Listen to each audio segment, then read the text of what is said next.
Y ahora vamos a hacer una parte teórica y una parte de respuestas y preguntas. En el entendido, entonces, como nosotros ya ustedes saben que nosotros sabemos, y hemos hablado de que neoplasia es un nuevo crecimiento celular donde están involucrados la proliferación celular, la diferenciación celular, etcétera, etcétera. Muy bien. Ese proceso que de alguna manera produce una alteración permanente a la célula que se vuelve y se transforma en una célula autónoma y con características morfológicas y funcionales diferentes a la célula progenitora. Muy bien. Ahora vamos a una definición importante. Neoplasia entonces significa nuevo crecimiento. El anatomopatólogo británico Rupert Willis lo definió del siguiente modo: una neoplasia es una masa anómala de tejido cuyo crecimiento supera los de tejidos normales, sin coordinar con ello y que persiste con ese crecimiento interrumpido tras interrumpirse los estímulos que indujeron al cambio. Entonces quiere decir que no es como otro tipo de alteraciones que cuando el principio de malignidad es que aunque en que persiste esa alteración, ese crecimiento ininterrumpido, pese a que desaparezca el estímulo. No, este es permanente. A diferencia de lo que sucede en las células normales, el crecimiento de las células neoplásicas es autónomo, que es el crecimiento de las células neoplásicas es independiente de los factores de crecimiento y de los mecanismos de regulación activa que funcionan en los tejidos normales. Excesivo, este exceso se pone de manifiesto en el tamaño del crecimiento y la duración de la proliferación. Desorganizado, la estructura formada por las células tumorales se diferencian de los tejidos normales y no se ajustan en el eje de organización global del cuerpo normal. Muy bien. Ahora, segunda pregunta. Define otras palabras importantes empleadas en el estudio de las neoplasias. Tumor, que significa literalmente hinchazón. Este término se emplea como sinónimo de neoplasia desde el punto de vista clínico. Los tumores pueden ser benignos, que son inocuos, de comportamiento normal, inocente, o malignos, malos, esencialmente normales. Cáncer, sinónimo de tumor maligno. Oncología, en la ciencia dedicada al estudio de los tumores. El término griego onco equivale al término latino tumor, que significa hinchazón. ¿Qué son los amartomas y los coristomas? Un amartoma es una masa constituida por células y tejidos nativos del órgano en que estas estructuras se originan en general durante el desarrollo fetal. Se puede mencionar los siguientes ejemplos. Nevo, el nevo melanocítico. Este amartoma cutáneo es un agregado de células pigmentarias que normalmente están dispersas por la piel. Amartoma pulmonar es una masa constituida por cartílago, epitelio bronquial y células musculares lisas. Un coristoma es una masa constituida por células o tejidos normales en una localización equivocada. También se llama ectopía cuando está en otro sitio distinto. Muy bien, el coristoma pancreático a nivel gástrico o hepático, o tejido encefálico ectópico en la cavidad nasal. Muy bien. Ahora definiremos qué es una displasia. La displasia es un crecimiento y diferenciación anómala. Este término puede usarse con un significado, un significado. Apaga un poquito. Este término puede usarse con un significado oncológico de trastornos del desarrollo. En este último caso se describen alteraciones morfogenéticas, ejemplo, riñones displásicos. Mientras que en oncología se emplea para describir un crecimiento y maduración desordenado de las células que no son normales, pero tampoco claramente malignas. Este tipo de displasia se considera un proceso premaligno precursor de una neoplasia infiltrada. La displasia Se puede interpretar también como una fase de transición que relaciona la neoplasia con la hiperplasia y la metaplasia. Estos son algunos ejemplos que vamos a ver. Displasia se puede graduar en leve, moderada o grave, grado 1, grado 2, grado 3. La displasia grave no se puede distinguir bien del carcinoma in situ. Para evitar errores de comprensión, la displasia y el carcinoma del cervix se agrupan bajo el nombre de neoplasia intraepitelial cervical, que se gradúa como leve, moderada y grave. Displasia hepatocitaria. Se sabe bien que los hepatocarcinomas aparecen con mayor frecuencia en la cirrosis secundaria a las hepatitis por el virus B y C. Este hígado con alteraciones anatomopatológicas puede contener células preneoplásticas que se reconocen en los cortes histológicos por tener núcleos grandes e irregulares con nucleólogos prominentes. ¿Qué es la anaplasia? Esto estoy haciendo un repaso de las partes anteriores de las alteraciones morfológicas celulares, ¿no es verdad? ¿Y qué es la anaplasia? Las células somáticas adultas son diferenciadas, es decir, expresan genes de una forma específica para cada tejido. La anaplasia de las células tumorales se define como la falta de diferenciación.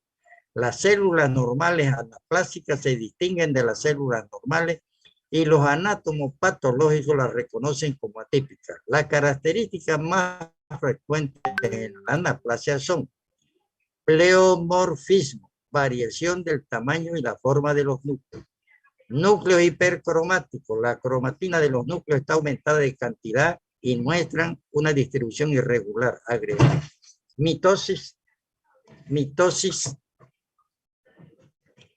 atípica, pueden ser tripolares parecidas a los logotipos de la marca Mercedes-Benz o multipolares, a diferencia de las mitosis normales bipolares. Aumento de la relación entre el núcleo y el citoplasma, de forma que se recuerdan a las células embrionarias, células muy alteradas, incluidas las células gigantes. Si nosotros estamos mirando esto, ustedes lo tienen como criterios de malignidad celular, ¿ok? ¿Cómo se clasifican las neoplasias en clínica? Las neoplasias se clasifican como benignas o malignas según su comportamiento clínico. Los tumores benignos se asocian a un buen pronóstico, mientras que los malignos tienen mal pronóstico y son potencialmente mortales. En algunos tipos tumorales, como los ovarios, se reconoce una tercera categoría. Esto es muy importante, ¿ya? Estos tumores se llaman tumores de malignidad límites o en borderline de bajo potencial maligno.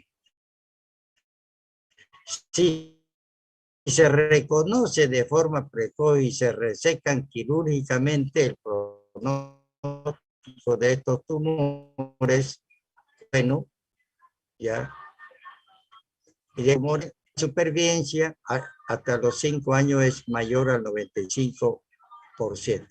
Pero sin tratamiento provocan metástasis y, lógicamente, provocan la muerte del paciente. Generalmente nosotros encontramos este tipo de tumores y se los clasifica como los tipos borderline, ¿ya? Entonces, que están entre la malignidad y la benignidad.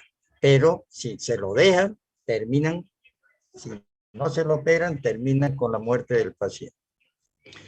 ¿Cuál es la base de clasificación histopatológica o histogenética de los tumores? Esto es la clasificación histogenética que nosotros hablamos.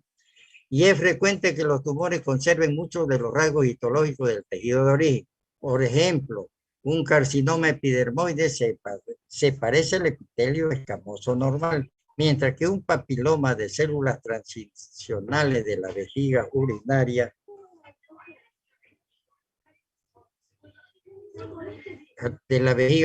se reviste de un epitelio transicional que se parece al urotelio normal.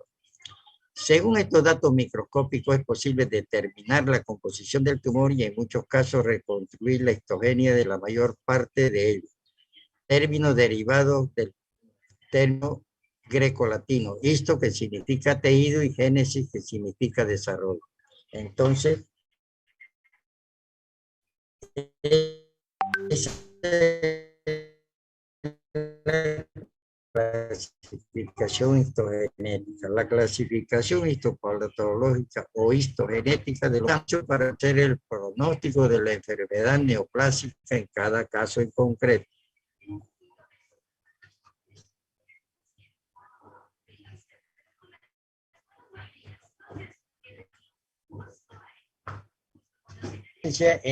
Entre un carcinoma y un sarcoma. La mayor parte de los órganos humanos, salvo el sistema nervioso, están constituidos por células epiteliales, células de tejido conjuntivo o de ambos. Los tumores malignos de origen epitelial se los conoce como carcinomas, mientras que los sarcomas son tumores malignos derivados del tejido conjuntivo, es decir, tejidos mesenquimales. Las células epiteliales de los carcinomas forman nidos que se rodean de un estroma conjuntivo no neoplásico, mientras que los sarcomas, las células tumorales, se mezclan con las células estromales no neoplásicas. Aquí estamos mirando nosotros. Fíjense bien, esta aquí que conserva una estructura glandular se lo va a adenocarcinoma. ¿Existen equivalentes benignos para los carcinomas y los sarcomas? Sí, naturalmente. Entonces, los tumores benignos reciben su nombre añadiendo el sufijo oma a la célula de origen. Por tanto, un tumor benigno originado en los fibroblastos se le llama fibroma. Un tumor de las células grasas, lipoma. Un tumor de las células musculares lisas, leiomioma. Un tumor de las células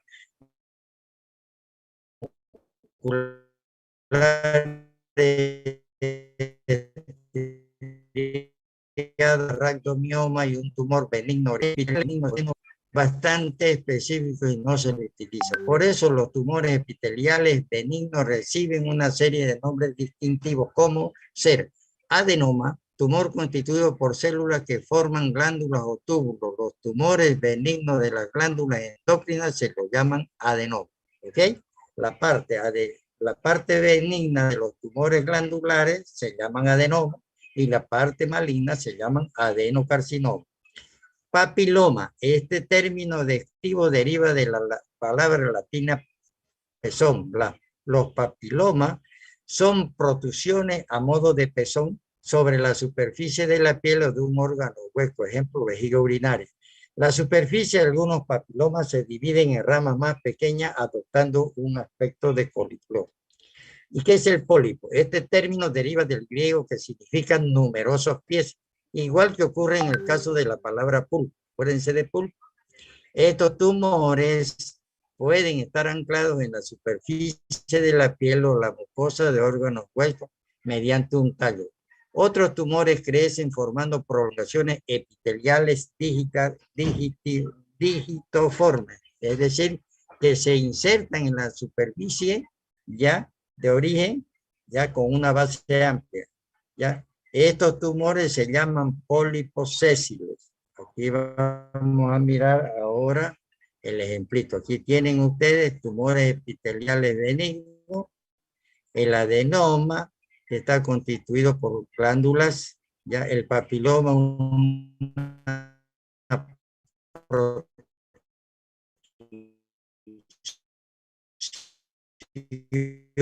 a modo de pezón, que lo estamos viendo, informe.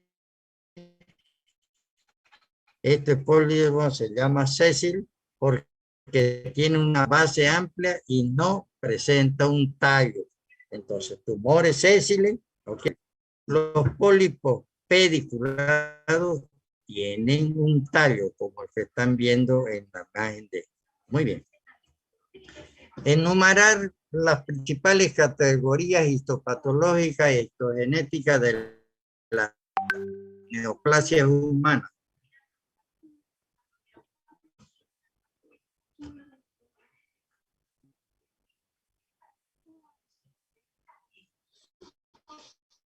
Ya. Entonces, los tumores epiteliales, más del 80% de los tumores humanos son de origen epitelial y pueden ser benignos o malignos. Según el tipo de epitelio, estos tumores se clasifican. tumores de células escamosas, benigno, papiloma escamoso, maligno, carcinoma epidermoide. Tumores glandulares, benignos adenoma, malignos adenocarcinoma. Tumores de células transicionales, benigno, papiloma transicional y maligno carcinoma de células transicionales. ¿A dónde la vamos a encontrar? Quiero los ejemplos que ustedes los van a buscar. Tumores de tejido conjuntivo. Los tumores benignos son fibromas, lipomas y osteomas, etc. Los equivalentes malignos son fibrosarcoma, liposarcoma y osteosarcoma, porque son de origen mesenquimal, entonces son sarcomas. Tumores de las células sanguíneas y los linfocitos. Todos los tumores de este grupo son malignos. Se incluyen procesos como los linfomas, leucemias, mielomas, múltiples policitemias, etcétera, etcétera, enfermedades Hodgkin. Tumores de las células neurales y gliales y de las estructuras de soporte. En este grupo se incluyen tumores como los neuroblastomas, los gliomas y los meningiomas. Tumores de células germinales. En este grupo se incluyen el seminoma, el teratoma, el teratocarcinoma y el coriocarcinoma. ¿Qué son los tumores mixtos? Los tumores mixtos están constituidos por células epiteliales y de tejido conjuntivo. Los tumores mixtos benignos constituidos por células epiteliales y mioepiteliales y células parecidas al cartílago son frecuentes en las células de las glándulas salivales. Los tumores mixtos malignos se llaman carcinosarcoma. Tumores mixtos malignos se llaman carcinosarcoma. Los carcinosarcomas están constituidos por focos de adenocarcinoma y diversos tipos de sarcoma y se suelen localizar en el útero. Estos tumores uterinos se llaman también tumores mullerianos mixtos malignos. ¿Qué son los teratomas? Los teratomas son tumores de origen germinal y están constituidos por tejidos derivados de las tres capas germinales, el ectodermo, el endodermo y el mesodermo. Por tanto, en el teratoma podemos encontrar derivados ectodérmicos como la piel y el tejido neural, derivados endodérmicos como estructuras parecidas al intestino o al bronquio y tejidos mesodérmicos como hueso, cartílago, todos ellos mezclados indistintamente. Los teratomas malignos se llaman teratocarcinoma. Estos tumores están constituidos por tejidos somáticos diferenciados y células madres malignas. Estas células madres son equivalentes en lo que se refieren al desarrollo de las células embrionarias iniciales y se llaman células de carcinoma embrionario.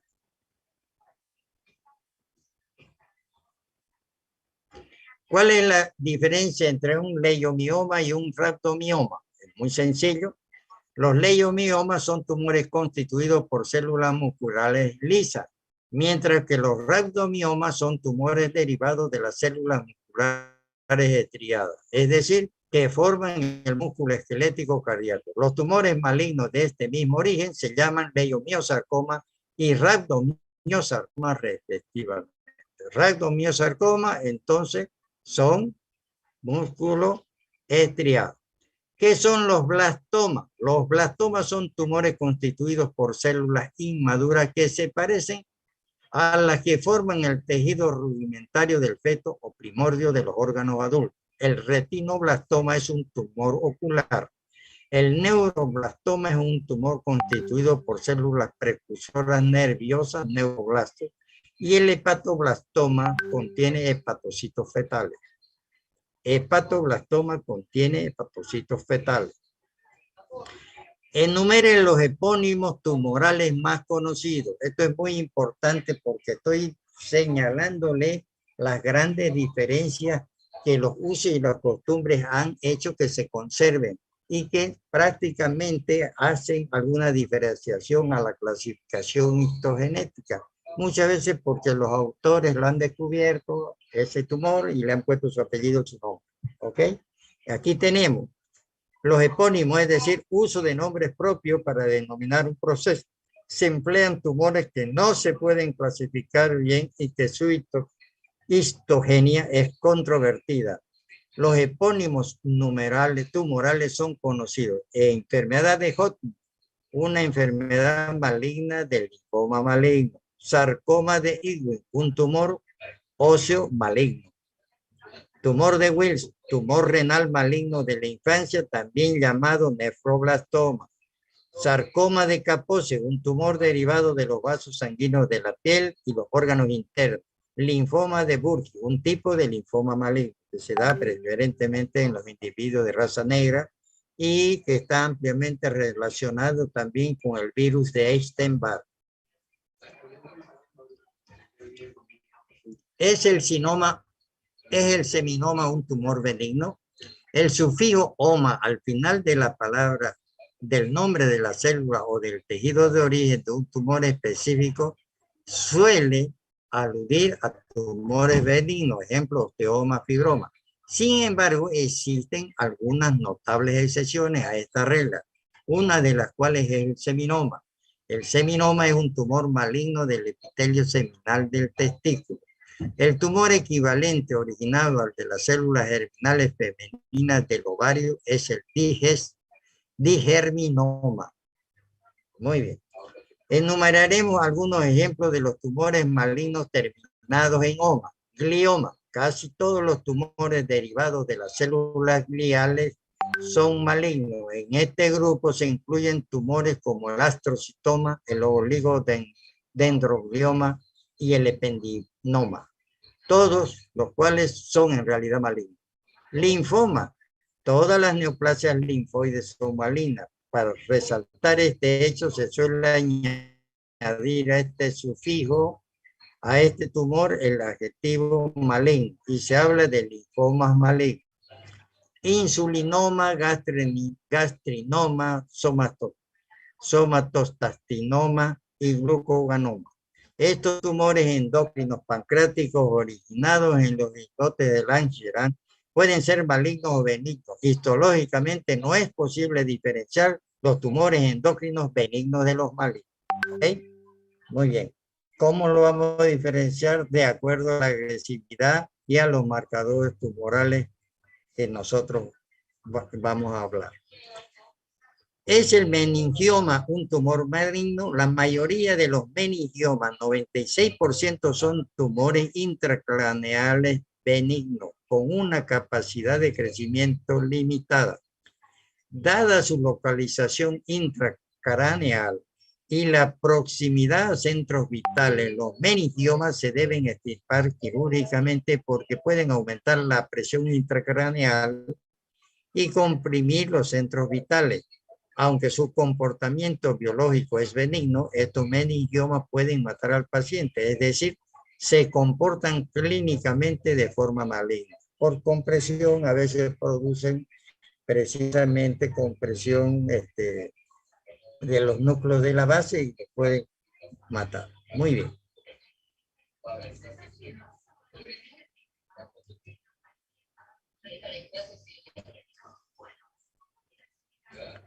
Diferencia fundamental entre los tumores benignos y malignos. Entonces, en cuanto al crecimiento, los tumores benignos son de tipo lento, ya dijimos, y el maligno es de tipo rápido. Los tumores benignos crecen por expansión, por eso crecimiento expansivo, todos en la misma dirección, y el crecimiento de los tumores malignos es invasivo, ¿la verdad? Aspectos macroscópicos, la superficie externa es lisa, la otra es irregular. Generalmente los benignos tienen cápsula y los malignos no la tienen. La superficie de corte cuando cortamos es homogénea y aquí es variable. Muchas veces encontramos zonas de necrosis.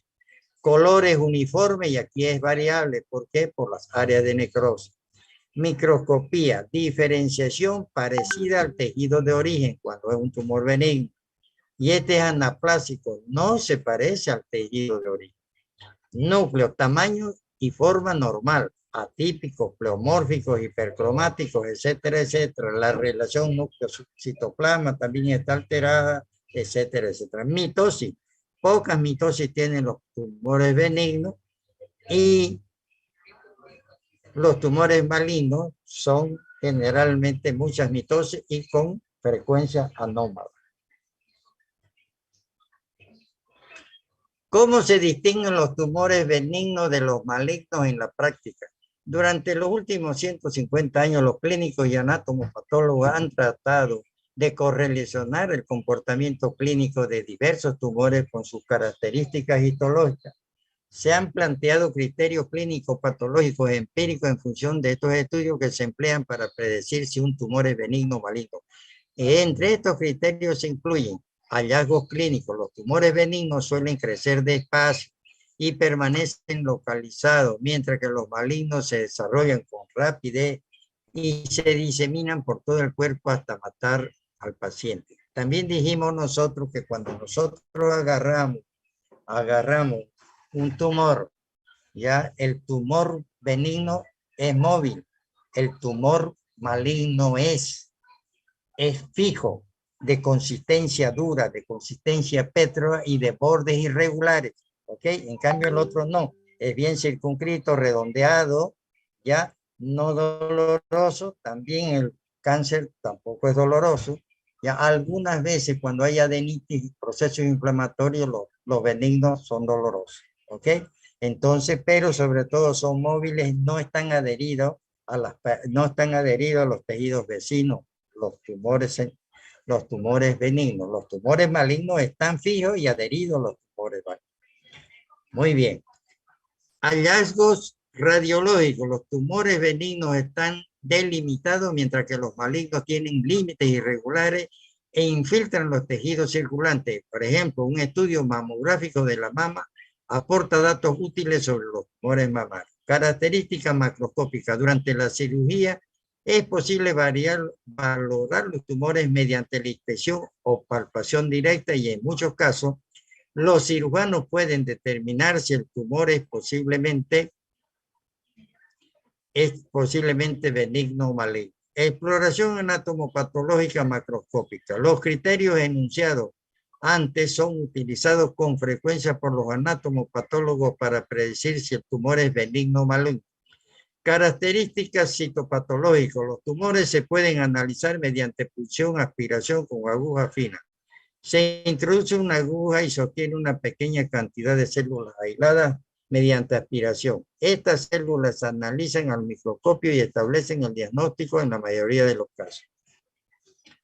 Estudio histológico. El estudio microscópico de los tumores permite en la mayor parte de los casos establecer de forma definitiva su naturaleza maligna. En algunos casos ni siquiera el estudio histopatológico permite distinguir si el tumor es benigno o maligno. El mejor ejemplo de esta situación son los tumores endocrinos como los hipofisiarios, las neoplasias foliculares tiroideas, los tumores paratiroideos, en los que el diagnóstico de malignidad solo se puede establecerse por el comportamiento clínico maligno, es decir, metástasis, infiltración extensa, destrucción del tejido adyacente o fallecimiento del paciente.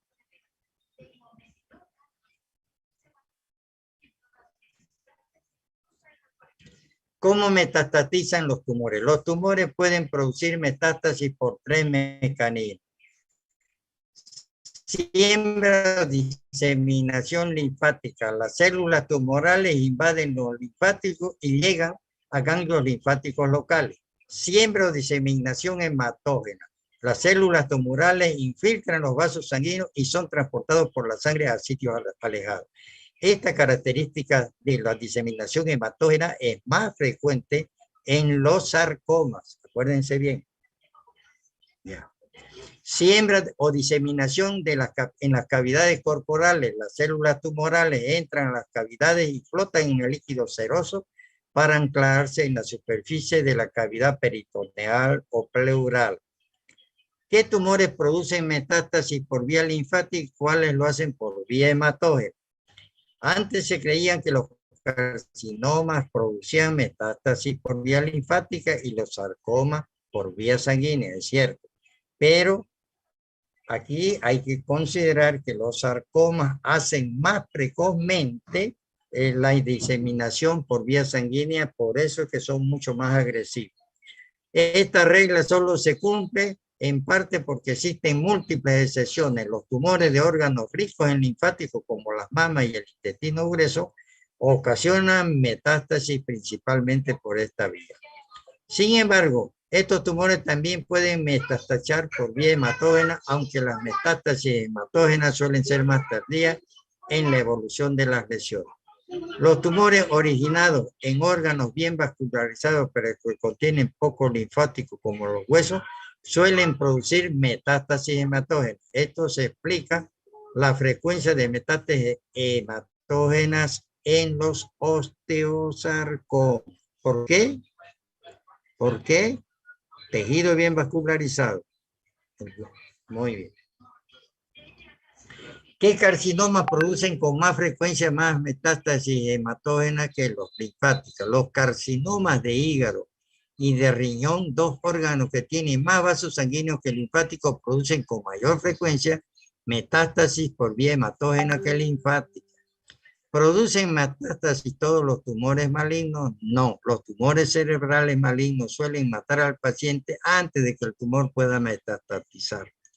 El hecho de que los tumores cerebrales no ocasionen metástasis no quiere decir que las células de estos tumores no sean capaces de producir metástasis. Algunas pruebas de que los tumores cerebrales pueden metastasizar son metástasis por sedimentación en la médula espinal. Estas metástasis se originan en ocasiones cuando las células del meduloblastoma del cerebelo se diseminan a distancia a través del líquido cefalorraquídeo. Metástasis ganglionares en pacientes sometidos a cirugía cerebral. Se asume que la cirugía rompe la barrera hematoencefálica, permitiendo las metástasis de estos tumores. Metástasis a través de las derivaciones. Algunos pacientes con tumores cerebrales cuyo líquido cefalorraquídeo se drena hacia la cavidad abdominal mediante una derivación desarrollan metástasis a distancia. Estas metástasis se deben a células tumorales que son transportadas a través de la derivación artificial creada en el líquido cefalorraquídeo. ¿Qué tumores se diseminan fundamentalmente mediante la siembra en las cavidades corporales? La siembra peritoneal es frecuente en pacientes con carcinoma de ovario. Los tumores malignos originados en el epitelio de superficie ovárica se suelen soltar y flotan en el líquido peritoneal. Estas células flotantes se pueden implantar en la superficie serosa que recubren la pared abdominal o los órganos abdominales. Esto es muy importante porque cuando a veces encontramos un paciente que tiene ascitis, por X o Z motivo, ya sea ascitis, y nosotros hacemos una punción de ese líquido cefalorraquídeo, de ese líquido ascítico, y sale un líquido de tipo sanguinolento, debemos pensar en cáncer de ovario o ¿ok? Muy bien. ¿Cuál es la diferencia entre estadificación y grado de diferenciación de los tumores? La estadificación permite determinar la extensión del tumor. ¿Se acuerdan cuando hablamos de la clasificación TNM? Es eso. La estadificación, entonces, nos permite determinar la extensión del tumor y se basa en la correlación de todos los datos clínicos disponibles con los hallazgos anatomopatológicos. Por ejemplo, el tamaño del tumor se mide radiológicamente y en la exploración macroscópica durante la cirugía y en el laboratorio de anatomía patológica. Se analizan los ganglios linfáticos para determinar si el tumor se ha extendido a ganglios linfáticos locales o alejados. Los estudios radiológicos y gamma-gráficos permiten determinar si existen metástasis a distancia. Es muy importante entonces hacer gammagrafía de cuerpo entero. El grado de diferenciación de los tumores dependen del estudio microscópico del tejido tumoral obtenido durante la cirugía o mediante la biopsia. Los tumores se gradúan en una escala que es el sistema TNM. Ya lo pasamos. Les vamos a recordar algo. El sistema TNM se emplea para estratificar los tumores. La T alude al tamaño del tumor que se expresa según unos criterios definidos para cada localización anatómica con un número del 1 al 4. La N, que va de 0 a 3, alude a la afectación ganglionar. Entonces decimos, entonces la N, cuando hay uno con un ganglio, una cadena ganglionar afectada. Dos cadenas, etc. Y la M, o cero negativa o uno positiva, a las metástasis a distancia. Por tanto, un tumor pequeño sin metástasis será T1, N0, M0. Un tumor pequeño con metástasis ganglionares a distancia sería T1, N1, M1. Existen otros sistemas de estadificación, además del TNM no es perfecto y las sociedades oncológicas incluyen estratificación. Algunos de ellos se desarrollaron antes de que se introdujera el sistema TM y se siguen empleando en clínica. Probablemente el sistema de estratificación mejor conocido es el sistema de Dukes para el carcinoma de colon. Ahora hablaremos de un poco de la epidemiología del cáncer, que también es importante, un repaso rápido.